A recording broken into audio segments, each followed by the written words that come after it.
बांग्लादेश में हिंसात्मक आंदोलन के बाद सत्ता छोड़कर भारत में रह रही शेख हसीना के खिलाफ अब बांग्लादेश में फांसी की मांग चल रही है। दरअसल शेख हसीना के ऊपर 1400 हत्या करने का आरोप लगाया जा रहा है। संयुक्त राष्ट्र की एक रिपोर्ट में कहा गया था कि पिछले साल ढाका में हुई हिंसा में करीब 1400 लोग मारे गए हो सकते हैं।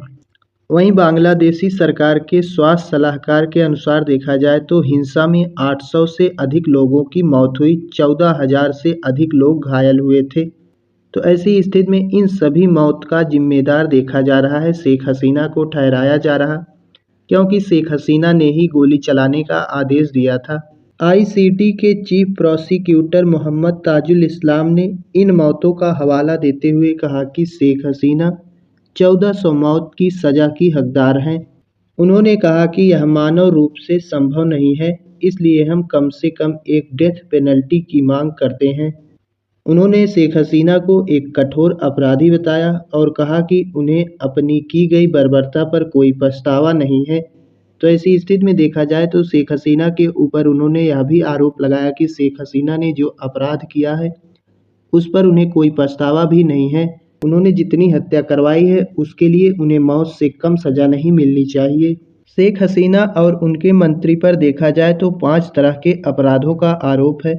पहला आरोप देखा जाए तो हत्या, हत्या का प्रयास, टॉर्चर और इनह्यूमन एक्ट्स का है। दूसरे आरोप में कहा गया कि हसीना ने प्रदर्शनकारियों का सफाया करने का आदेश दिया। दरअसल हिंसात्मक आंदोलन के दौरान देखा गया था कि शेख हसीना ने फायरिंग का आदेश दिया था, सेना को खुली छूट दी थी कि किसी भी प्रकार से इस आंदोलन को समाप्त किया जाए।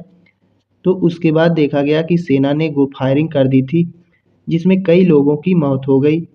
तीसरे आरोप में देखा जाए तो कहा गया कि उन्होंने भड़काऊ बयान दिए और छात्रों के खिलाफ घातक हथियारों के इस्तेमाल का भी आदेश दिया था।